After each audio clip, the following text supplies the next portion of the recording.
By the mid-1980s, the average American motorcycle owner was 27 years old, according to the Motorcycle Industry Council Owner Survey. 27. Young, rebellious, maybe a little reckless. Bikes were everywhere, in high school parking lots, outside diners, lined up at rallies. Every small town had a motorcycle dealership. Every dad knew someone who rode. Harley-Davidson had survived a market crash, been bought back by its own executives, and was selling the American dream on two wheels to anyone willing to pay for it.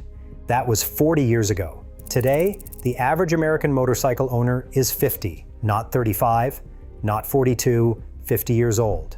And the number climbs higher every single year. U.S. motorcycle sales dropped to 486,468 units in 2025.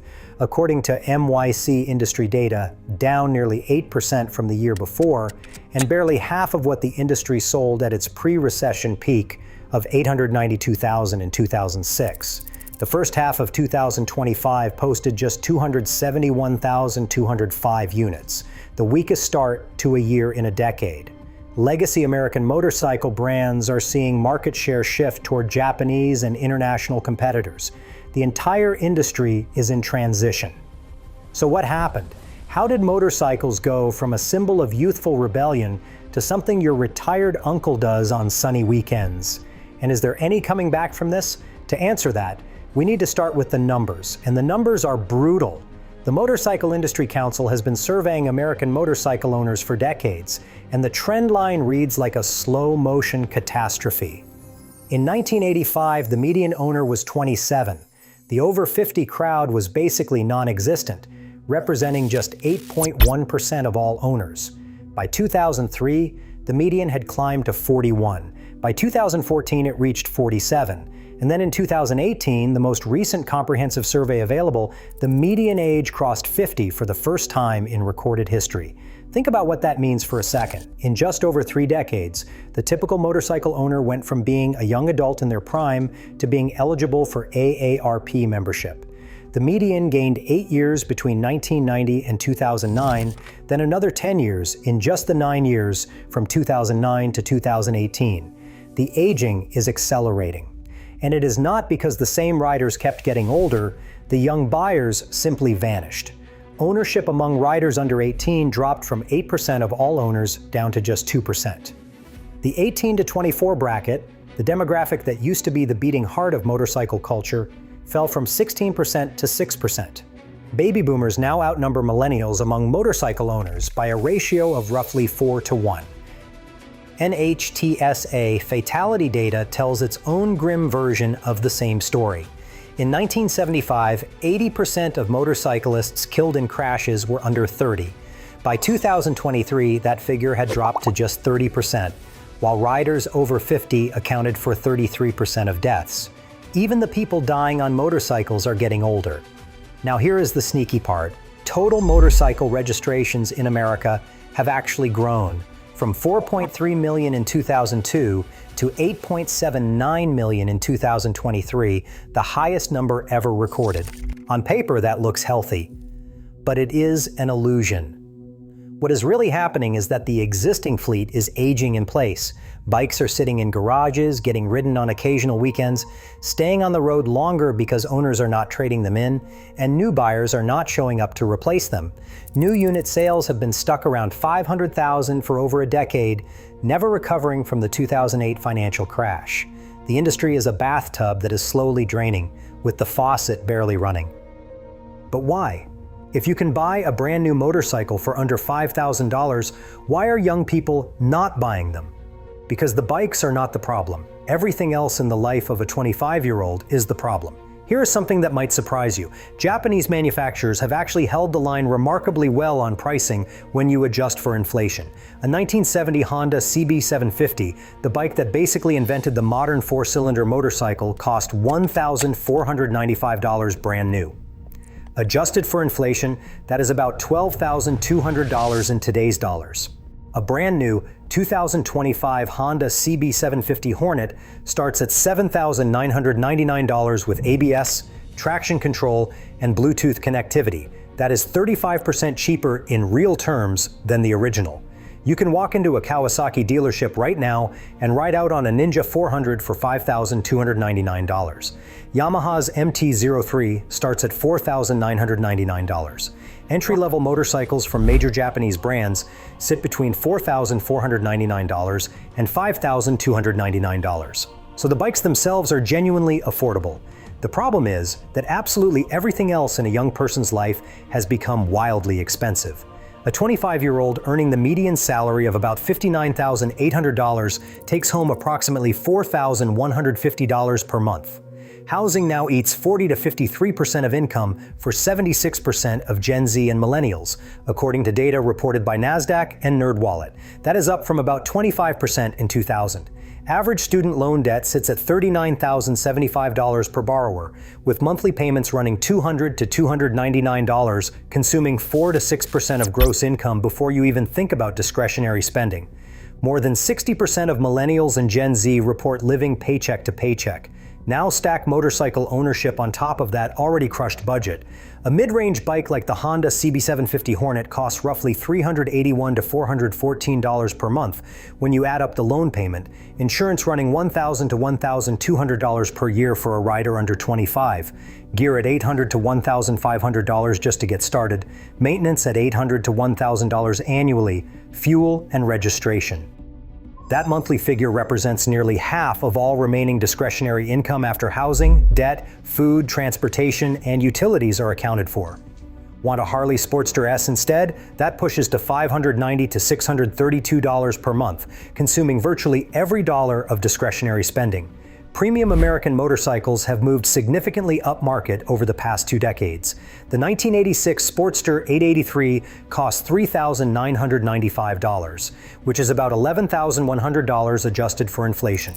Today's Sportster S starts at $16,999. That is roughly 53% more expensive in real dollars. The median Harley customer now earns $90,000 or more in household income, reflecting a strategic shift toward the premium market segment. And here is the comparison that really stings. The average young American spends about $94 to $100 per month on all digital subscriptions combined: Netflix, Spotify, Disney+, YouTube Premium, the entire stack. Unlimited daily entertainment from the moment you wake up to the moment you fall asleep. For 1/3 the cost of owning a motorcycle you might ride twice a month when the weather cooperates. The rational economic calculation is not even close. An entire generation is making that exact calculation every single day. But money is only part of the story. Even if you handed a 22-year-old a free motorcycle tomorrow, a surprising number of them still would not ride it. The culture around motorcycles has fundamentally and irreversibly changed. Ask anyone under 30 what they think about traditional American cruiser brands, and you will hear a consistent theme. It is a dad thing, something their father or uncle does on sunny Sunday afternoons. The perception of motorcycling as something for older generations has become deeply embedded. A UBS survey of 2,100 Americans found a critical motivation gap between age groups. Adults between 21 and 34 consider buying motorcycles for ease of transportation, while older buyers purchase them as a hobby or because motorcycles are cool. Much of the industry keeps marketing a rebellious lifestyle. Young people just want an efficient way to get around. There is a disconnect between what manufacturers are selling and what young buyers are actually looking for. But the cultural shift goes way deeper than brand perception. Gen Z is the most risk-averse generation in modern history. And I do not mean slightly more cautious. I mean across every single measurable risky behavior, they are dramatically more conservative than any generation that came before them. Smoking rates are down, drug use is down, unprotected sex is down, risky driving is down. The Behavioral Insights team's analysis in 2024 confirmed this as a genuine cohort effect, not just a passing trend, driven by helicopter parenting, social media accountability, and heightened health awareness from childhood. IWSR data showed that 64% of Gen Z of legal drinking age had not consumed alcohol in the prior 6 months. Consumer futurist William Hyam explained to Newsweek that Gen Z is very risk-averse, in part because parents and media have made them that way. The thrill marketplace has completely fragmented. Gen Z gets adrenaline from adventure travel experiences like hiking, rock climbing, and skydiving. They get it from gaming, where 90% of the generation participates in some form. They get it from the constant dopamine drip of social media scrolling and content creation. Motorcycling now competes against experiences that are instantly shareable on Instagram, available as one-time purchases with no recurring costs, and do not require $3,000 to $7,500 in annual upkeep just to keep participating. Meanwhile, the foundational step toward motorcycle ownership is itself eroding. Fewer than 40% of American teens now hold a driver's license, down from nearly half in 1983, according to research on the Gen Z driving delay. The simple act of getting behind the wheel of any vehicle, the gateway behavior that once funneled millions of teenagers into car culture and eventually motorcycle culture, is becoming optional. Between ride-sharing apps, delivery services, and urban density, an increasing number of young Americans see no reason to learn to drive at all. And if you never learn to drive a car, you are certainly not going to learn to ride a motorcycle. This gateway is disappearing. And then there is the quiet disappearance of something that mattered more than anyone realized at the time. The mechanical culture that made motorcycling approachable has evaporated. High school auto shop programs have been systematically eliminated across the country over the past 3 decades, replaced by computer labs and advanced placement courses. The United States now faces a projected shortage of 642,000 auto technicians, and nearly half of current working mechanics are boomers heading toward retirement. Young people today have essentially zero exposure to wrenching on engines, changing oil, rebuilding carburetors, or any of the hands-on mechanical skills that once served as the natural on-ramp to motorcycle culture. The kid who used to tinker with his dad's old Honda in the garage is now debugging Python scripts in his bedroom. The mechanical gateway is gone. Now we need to talk about the elephant in the room. The one statistic that makes parents beg their kids to stay off motorcycles and makes young riders seriously reconsider whether that Ninja 400 is worth the risk. In 2023, 6,335 motorcyclists were killed in United States traffic crashes. That is the highest number since the federal government started keeping records in 1975, according to the National Highway Traffic Safety Administration. It represents a 38% increase over the past decade. Motorcycles account for just 3% of all registered vehicles in America, but 15% of all traffic fatalities. The fatality rate per 100 million vehicle miles traveled is 31.39 for motorcycles versus 1.13 for passenger cars, according to data from the Insurance Institute for Highway Safety.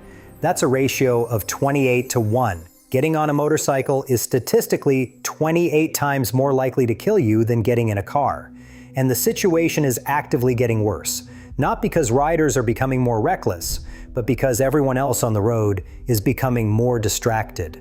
The National Highway Traffic Safety Administration reported 3,275 officially classified distracted driving deaths in 2023, but the agency itself acknowledges that figure almost certainly underestimates reality, since drivers do not exactly volunteer that they were texting when they ran someone over. Independent analyses suggest the true annual toll of distracted driving fatalities may exceed 10,000. Driver inattention contributes to over 40% of fatal multi-vehicle motorcycle crashes. As one rider community member put it bluntly, many friends who used to ride stopped after too many close calls with drivers who weren't paying attention.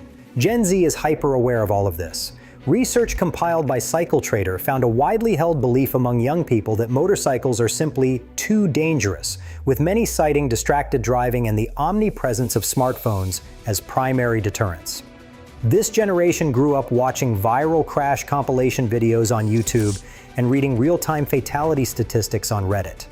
The romance of the open road hits very different when every other car on the highway might be piloted by someone scrolling through TikTok at 70 miles per hour. And the parental influence channel is stronger than ever. The Behavioral Insights team notes that today's parents dedicate more time and attention to their children's safety than any previous generation, creating a feedback loop where risk-averse parents raise risk-averse kids who have no interest in straddling 600 pounds of steel and gasoline. If you are finding this breakdown valuable, hit subscribe. I put out deep dives like this every week, digging into the real numbers behind the trends that everybody's arguing about but nobody's actually researching. Now let's talk about how the motorcycle industry is responding to this generational exodus. The responses range from genuinely brilliant to almost comically self-destructive. The broader industry picture shows a market in transition. According to Motorcycle Industry Council data, Kawasaki rose to the #1 US sales position in 2025 with a 12.7% increase, while Honda held second place. The brands gaining ground are the ones offering affordable, accessible machines aimed squarely at newer and younger riders. Kawasaki's growth was driven by the Ninja 400, the Ninja 500, and the Vulcan S Cruiser. Exactly the kind of approachable, fun machines that first-time buyers will actually walk into a dealership and finance. Honda leaned into their mini-moto strategy. The Honda Navi launched at an almost absurdly low $1,999, and it was briefly on track to become the top-selling street motorcycle in America. The Grom, that legendary little 125 cubic centimeter pocket rocket priced at $3,599, has exceeded 750,000 global sales since its introduction in 2014 and single-handedly created an entire subculture of affordable urban riding. But the real disruptor nobody saw coming is Royal Enfield, the Indian manufacturer that most Americans still haven't heard of. Royal Enfield hit 1.18 million global sales in 2025, up an astonishing 26.7%, and grew 11.6% in the American market with retro-styled, beautifully designed motorcycles like the INT 650 at $5,999 and the Himalayan adventure bike at $5,449. They've proven there's real demand for good-looking, well-built motorcycles at accessible price points. The Motorcycle Industry Council's 2025 Ride Report confirms exactly where the market is heading. Sport bike sales rose 13%, with literally all of that growth concentrated in models under 750 cubic centimeters. Adventure motorcycle sales are up 52% since 2019. Off-highway capable bikes gained 8 percentage points of total market share. Meanwhile, traditional on-highway motorcycles, meaning cruisers and touring bikes, lost 15 combined percentage points of market share in the same period. Motorcycle Industry Council analyst Buckner Nesheim summarized it clearly. Customers are moving toward smaller, affordable, versatile, and performance-focused models. The market is shifting, and manufacturers across the board are adapting at different speeds. Now here's a question I know some of you are thinking about. What about electric motorcycles? On paper, they seem like the perfect solution. Young people care about the environment. Electric vehicles are trendy. Tesla proved you can make electric vehicles culturally desirable. Why can't someone do the same thing with motorcycles? In practice, the electric motorcycle space has been a graveyard of good intentions and tough economics. The Livewire brand sold just 653 motorcycles in all of 2025. Zero Motorcycles, the segment leader, moved approximately 2,100 to 3,900 units per year. Cake, the beautiful Swedish design-forward electric motorcycle company that was supposed to bring Silicon Valley cool to two wheels, filed for bankruptcy in February 2024. Italian manufacturer Energica followed in October 2024. Two major electric motorcycle brands were dead in 8 months. Nobody in the electric motorcycle space has cracked the code yet. The frustrating part is that the interest clearly exists. Surveys show 58% of riders under 25 express interest in electric motorcycles, the highest enthusiasm of any age group. But current electric motorcycle models from brands like Livewire and Zero cost between $15,000 and $23,000, putting them far above comparable gas-powered machines that already strain young budgets to the breaking point. The technology appeals. The price tags are completely disconnected from the audience that actually wants them. Here's the part that really puts America's motorcycle crisis in perspective. This decline is not happening everywhere. Young people around the world are buying motorcycles in absolutely record numbers. Just not here. India is projected to generate $33.47 billion in 2025, the highest of any country on the planet, according to industry projections. The buyer base is predominantly young and views motorcycles not as a recreational hobby, but as a symbol of freedom and upward mobility. Royal Enfield crossed 1 million domestic Indian motorcycle sales for the first time ever. The premium motorcycle segment is growing at over 10% annually, driven by young professionals with rising incomes who want their first aspirational bike. Southeast Asia tells an even more dramatic story. Indonesia alone has over 106 million registered motorcycles. Vietnam has 62 million. In Indonesia, lightweight scooters under 150 cubic centimeters account for more than 80% of all motorcycle sales, and the median buyer is in their 20s and 30s. Brazil's motorcycle market hit 2.35 million units sold in 2025, an all-time national record, representing nearly 19% growth year over year and making Latin America the fastest-growing motorcycle region worldwide. The pattern is crystal clear once you see it. In developing nations, motorcycles are the cheapest available path to personal transportation. A 125 cubic centimeter commuter costs between $1,000 and $4,000 with minimal insurance requirements and simple licensing processes. They are practical tools that get people to work, to school, to the hospital. In the United States, a motorcycle is a $3,000 to $7,500 per year recreational expense that competes against cars for commuting, public transit for urban travel, ride-sharing for convenience, and e-bikes for short trips, and it loses on practicality to every single one of them. Europe offers a fascinating middle path that America has completely failed to adopt. The European graduated licensing system includes the A1 license, available at age 16 or age 17 depending on the country, which permits motorcycles up to 125 cubic centimeters and 15 horsepower.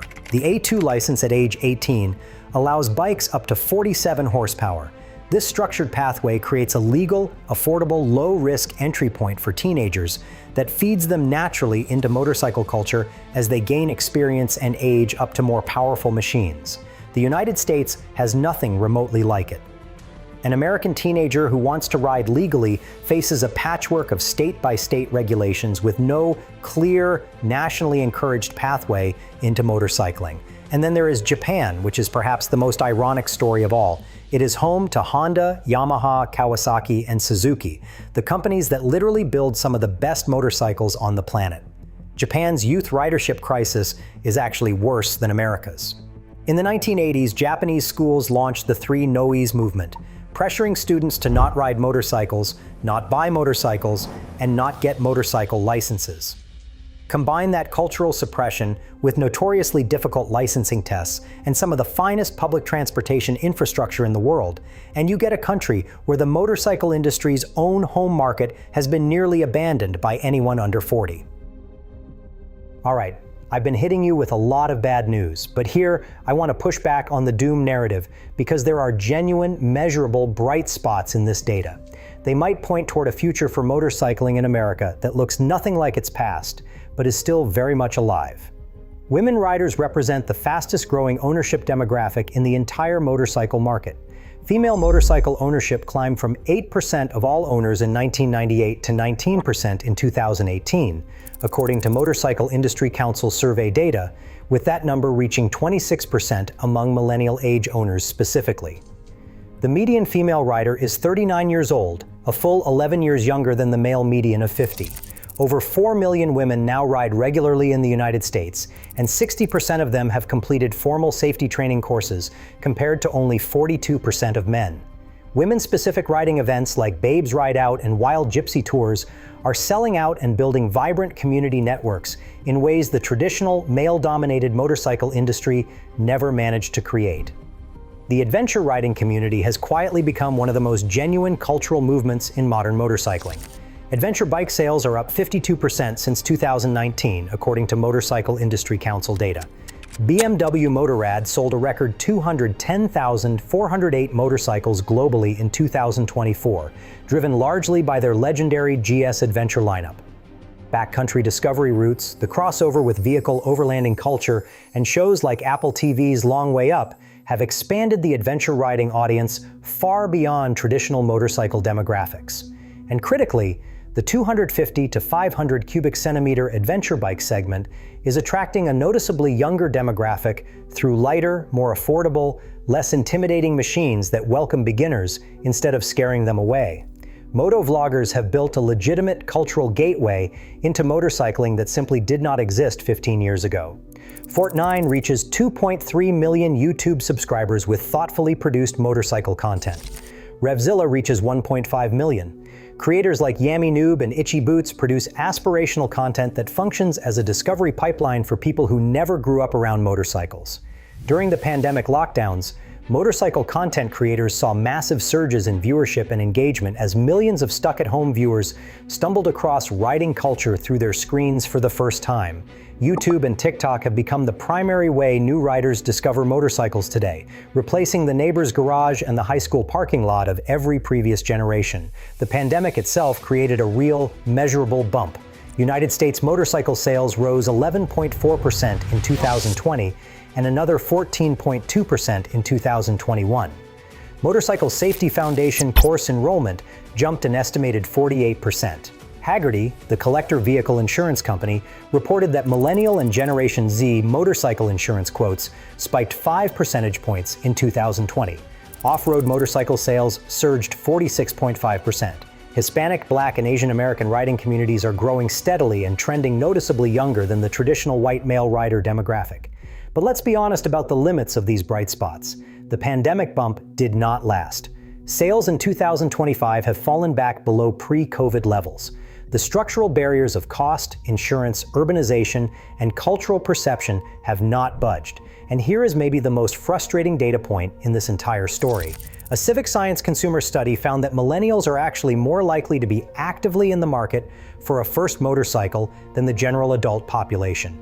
The interest is there, the aspiration is there, the desire to ride is very much alive.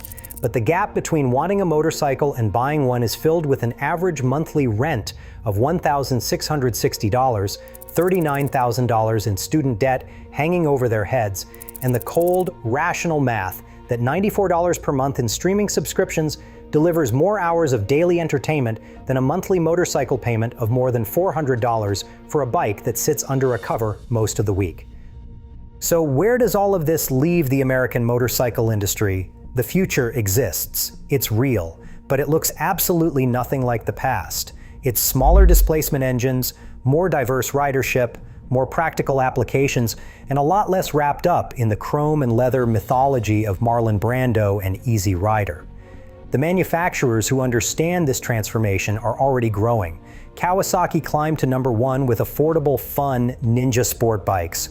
Honda built an entire strategy around putting a brand new motorcycle in your garage for under $2,000. Royal Enfield proved you can sell retro cool, well-built motorcycles at accessible price points and still turn a profit. The adventure segment is booming. Women riders are buying bikes at rates that would have been unthinkable 2 decades ago. The sub-500cc market is where virtually all the growth is happening, but the broader industry is running out of time. The median rider age will hit 55 within the next few years if current trends continue, then 60. And at some point, the core boomer customer base that has kept the American motorcycle industry alive for 4 decades simply ages out of riding entirely. When that happens, there is no coming back. Not because young people hate motorcycles, but because America priced them out, scared them off, eliminated the cultural on-ramps, and then offered them 100 cheaper, safer, more convenient ways to chase the same feeling of freedom. The rebellion brand is dead. The freedom promise rings hollow when that freedom costs hundreds of dollars a month and might get you killed by someone checking their Instagram at 65 miles per hour on the freeway. And the open road is a lot less romantic when you can't afford the gas to ride on it. Young people didn't abandon motorcycles. America made motorcycles impossible to justify. Whether the industry figures that out in time is the billion-dollar question that will define the next decade of two-wheeled transportation in this country. And personally, I think there's still a chance. The interest is there, the affordable bikes exist, the new riders are out there, watching Fortnite videos at 2 a.m. and dreaming about their first bike. Somebody just needs to meet them where they actually are instead of where the industry wishes they were. But the clock is ticking, and it does not wait for anyone. If you want to see more breakdowns like this one, where we dig into the real data behind the trends everyone is arguing about, hit that subscribe button. I'll catch you in the next one.